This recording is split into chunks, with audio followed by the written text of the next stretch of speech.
The Indian story, I'm saying the Indian story is really well chronicled. It's been articulated very well. Great story. We have seen a lot of positives, platitudes, powerful growth, probably demographic dividend with the youngest population in the next decade or so would be amongst the highest, 100 million graduates or so. So there are a lot of platitudes, lots of positives working for the country. I think what we perhaps sometimes miss is the fact that India is fundamentally a dual country. There is an inherent duality to the demographic.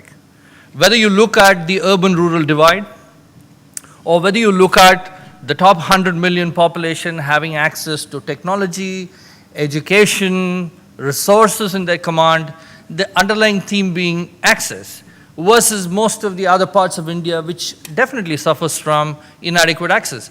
So any marketeer clearly needs to take cognizance of this duality first. Having said that, it is very interesting because we have a common thread. I think the common thread which connects both these diverse pieces of India is consumption.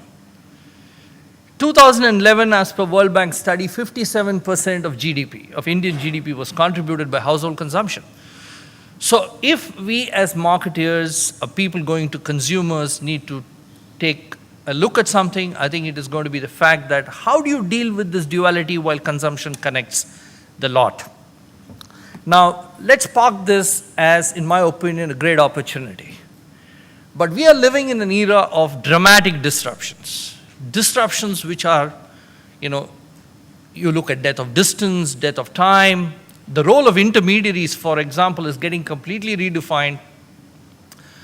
So the point really is that all of this is happening in an era where technology is playing far more decisive roles in terms of consumers, how they behave, how markets are accessed. So does size really matter? May not be, whether it's products or companies, right? Technology is actually rewriting some of the rules. Now, it is in this context, I think we are going to spend the next few hours with specialists like Shiv and the rest of the team, Prakash, Rajan, and the respective panels, are going to give us a perspective, primarily saying, how is retail environment going to kind of shape itself or morph itself in this kind of an environment? So if you kind of look back at how the retail journey has been, in my understanding, it has had three fundamental stages.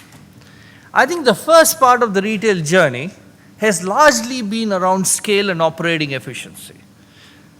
From that, in markets where retail has evolved, it's moved on to things like loyalty, consumer loyalty, CRM, where people are looking at engaging with customers on an ongoing basis. So there is some investment on technology. Currently, in markets, even in India, right, we have more than 120 million internet users today. The fact is, people are now talking about customer experience. And to me, it is a continuum. I think, so while the journey continues, probably we need to take note of this transition and the respective roles. So there will be a role for operating efficiency. There will be a role for scale.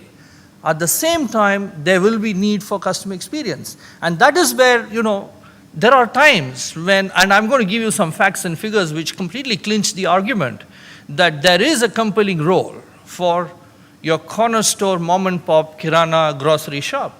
There is a need for this coexistence. So if you look at these three broad trends, what one sees, in my opinion, are three underpinning pillars which will influence, I think, the retail journey, the consumer experience together. The first is going to be technology. The second is going to be analytics. And the third is going to be consumer behavior. Now, these three would come together to what I believe is going to be the next stage of, in my opinion, retail journey and customer experience.